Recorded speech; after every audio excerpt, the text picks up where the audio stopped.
So guys, bago mag-start yung video, gusto ko lang sabihin sa inyo na thank you pala sa 30 subscribers natin and 20 na lang, mag-50 na tayo, no? Konti na lang ma-achieve na natin yung goal ko for this month. And once na mangyari yun, maggagawa tayo ng bagong series ng ibang mod pack. And gusto ko lang pala sabihin sa inyo yung yung current video na to is medyo mahina yung boses ko kasi masakit yung lalamunan ko nung ginagawa ko 'to. Kaya pagpasensyahan niyo na, baka i-voice over ko na lang yung ibang part ng video. Pero sana mag-enjoy pa rin kayo. So, yun lang muna guys, ha? Balik na tayo sa video. So, what's up sa inyo mga ate at kuya? Ako nga pala si Kuya Len at nagbabalik na naman tayo sa panibagong episode ng ating Minecraft series. And today, pupunta tayo ng end. So, ito na yung mga gamit na kailangan ko. Actually, hindi pa pala ito yung lahat. May papakita pa ako sa inyo. Kasi, kahapon, after ko mag-edit, may kumuha ko ng farm. Ano siya? Wine farm. So, yung wine, papakita ko sa inyo. Yung wine, nagbibigay siya ng buff. Ay, nagbibigay siya ng buff. Pinapataas niya yung buff. Tapos, pinapatagal niya yung cooldown ng buff.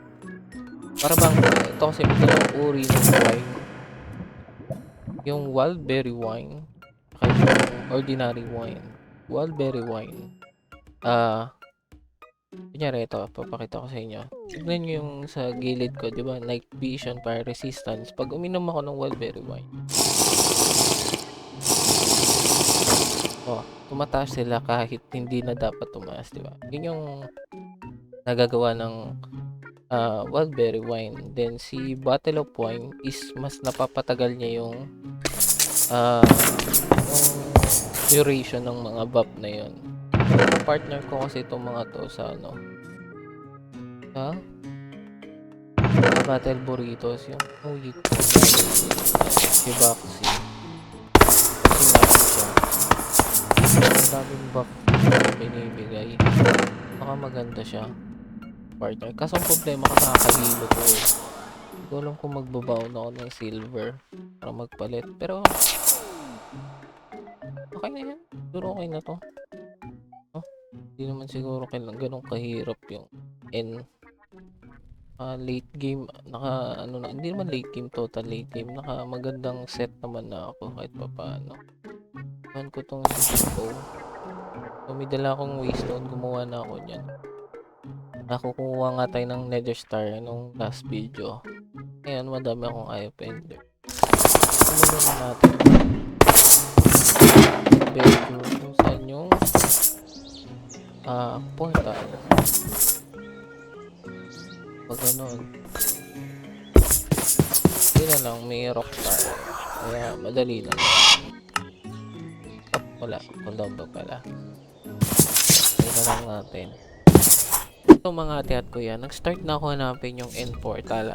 Hindi naman ako ganun nahirapan hanapin. Kasi hindi naman siya ganun kalayuan. And meron din kagad ako nakita naman. Ang naging ko lang dito, nahirapan ako i-pinpoint kung saan yung pinaka portal room kasi yung pagkaka-spawn nung pagkaka-spawn nung structure is siya, watak-watak, kumbaga na halo dun sa cave. Normally kasi buo sila eh. Ito kasi parang sobrang watak-watak, kaya medyo natagalan ako dun sa part na yun.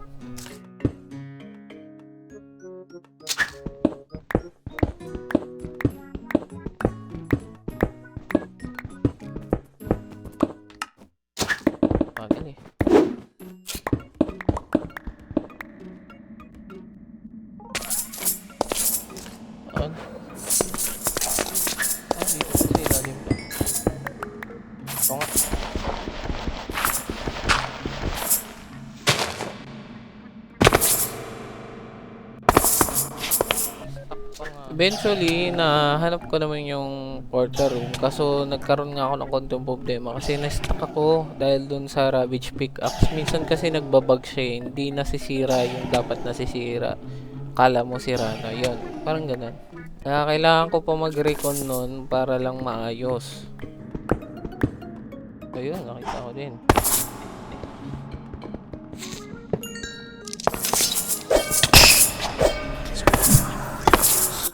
Tapos noon, nilagay ko na yung mga Eye of Ender. Then, nag-ano na ako nung Battle Burrito sa Wildberry Wine para tumaas yung status, yung status effect. Then, nag-wine regular para mas tumagal yung duration ng buff.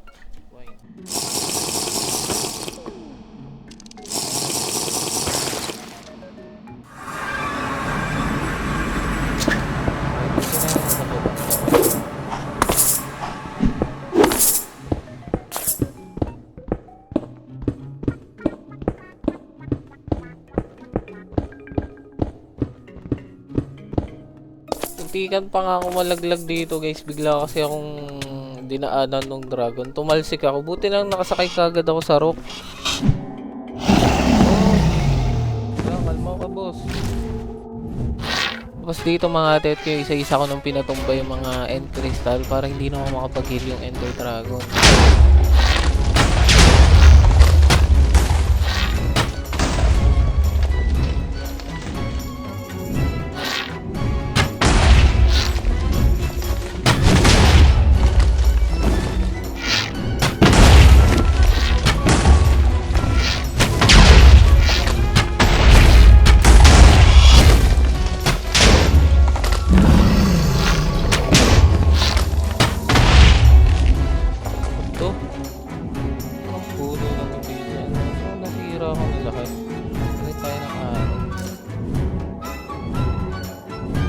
Yung muntik pa. Ang ganda ang bawas sa kanya.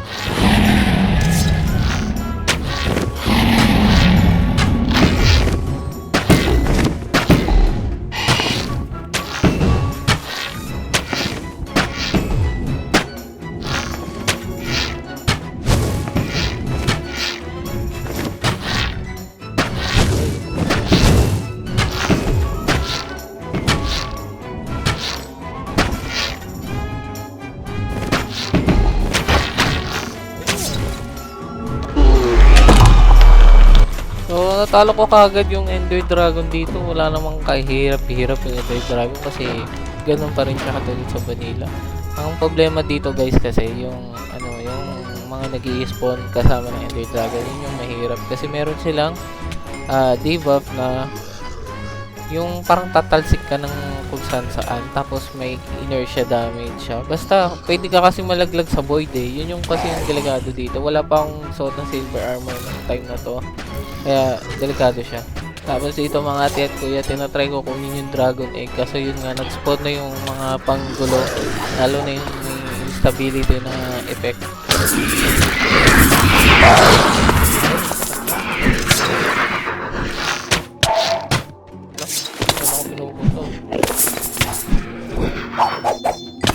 Ay nako, hindi ako makuha yung gold. Para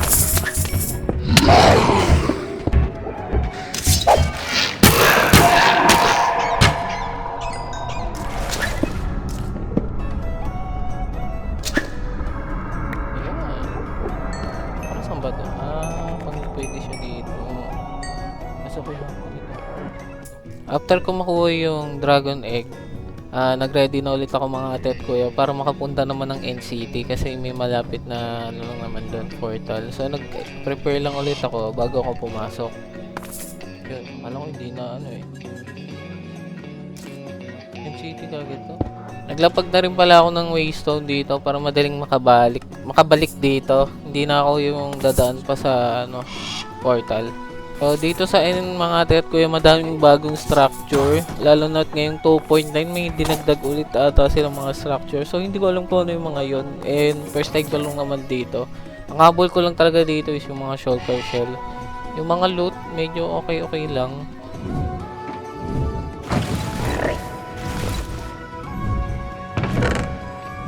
Duration, strength and vitality.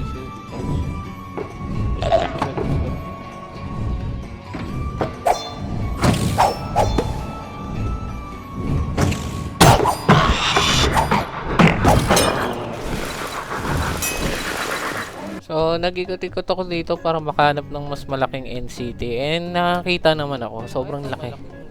So, medyo na-amaze ako dito nung una kasi ang daming pwedeng pasukin. Pero nung katagalan din guys,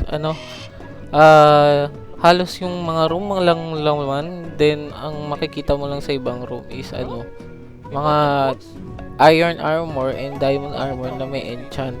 Wala masyadong yung mga talagang magaganda. So mga ate at kuya, habang nag-explore ako, nagpalit pala ako ng bubble dito. Ginamit ko yung bubble nung dinadrop ng shulker. Kasi mahirap na kapag na-levitate ako, baka kung saan pa ako malaglag. So ginamit ko muna yung bubble na dinadrop ng shulker. Anti-levitation siya. Wala kasi akong silver armor nito that time. Kaya ang hirap magpatama doon sa mga shulker. Tulad nga sabi ko kanina mga ate ko, yung mga loot sa end is hindi siya ganun kaganda. Maganda sila pero hindi sila game changer tulad nung iba sa overworld. Meron pa nga mas maganda pa nga yung mga loot sa underwater dungeon kasi magagandang bubbles and enchant yung binibigay. Dito kasi sakto lang talaga yung enchant na binibigay. Yung parang meron ka na.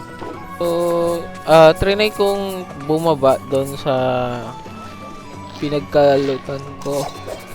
Medyo delikado pala dito guys kasi may mga spawner ng ng Lycanite. So, delikado pag malapit sa void yung spawner kasi may nag-i-spawn na specter. Baka ilahin kayo palabas tapos malaglag kayo ng void. Kaya ingat kayo kapag nagpunta kayo dito.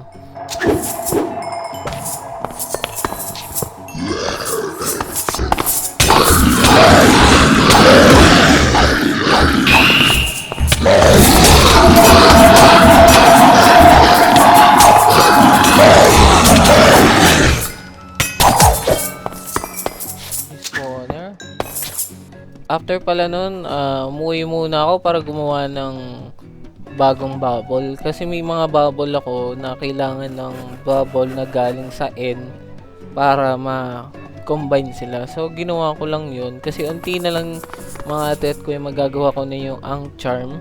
Which is yung one of the endgame bubble. Kasi madami siyang immunity na binibigay sa mga debuff.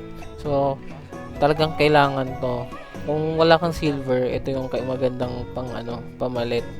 After ko mag-craft ng bubble, pumunta ako sa mga iba't ibang villager na merong enchant na mga kailangan ko. Kasi ang gagawin ko, mga tet kuya, i-enchant ko na yung silver armor ko para magamit ko sa end. Kasi ayokong wala yung progress ko. Baka malaglag lang ako sa void. Wala naman akong ibang way para makatakas doon. Tapos noon, gumawa ulit ako ng isang pang-bubble kasi naalala ko, yung dragon egg na nakuha ko, pwede siyang gamitin sa bubble.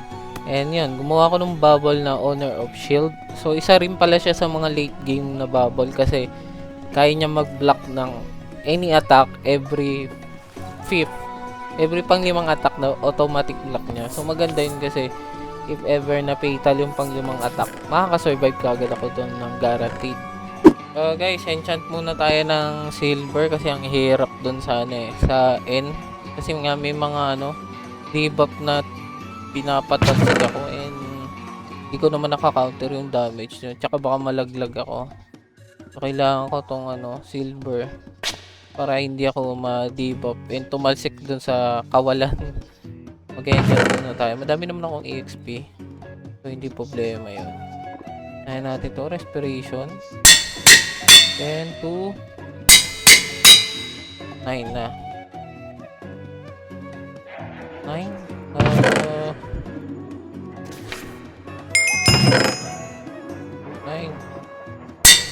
Pulse ko ulit 8 okay yes 23 mahal na 23 4 28. Eto guys, hindi pa rin to yung final kong silver. Naka lang to, protection. Isa lang kasi yung advanced protection 4 ko eh. So, pag nilagay ko dito, sayang naman. Hindi pa to yung full enchant na advanced protection.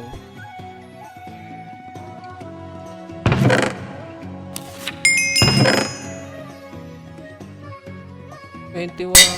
Pangalan. 4.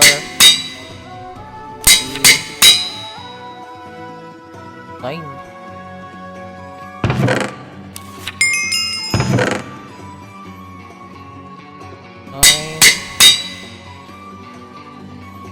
Five. Okay.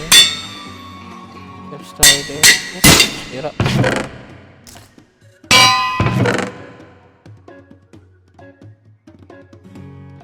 Double jump. 10.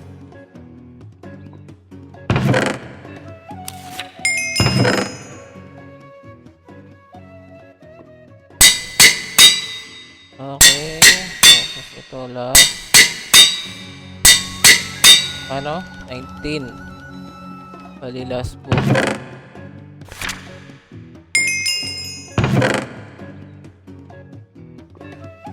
Okay. So ito yung full silver armor natin na may magaganda ng enchant. Yan. Tulog ko muna para mag-silver heart ko.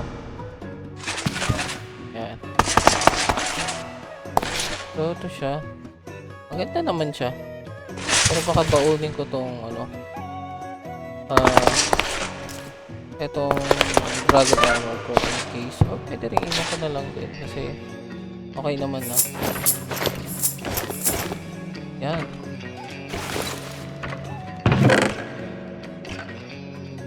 So may mga sobra pang enchant eh. Tapos kung ma-enchant yung silver armor ko mga ate at kuya, bumili ulit ako ng end para mag-loot. Kasi baka may mga structure kung hindi nalutan doon. Sayang naman kasi baka mamaya may maganda pala. Pero yung katagalan din, wala talaga akong makitang magagandang loot. Parang average loot lang siya kung ito compare mo sa overworld. Mas maganda talaga sa overworld. What's a folding? Reasonable to break.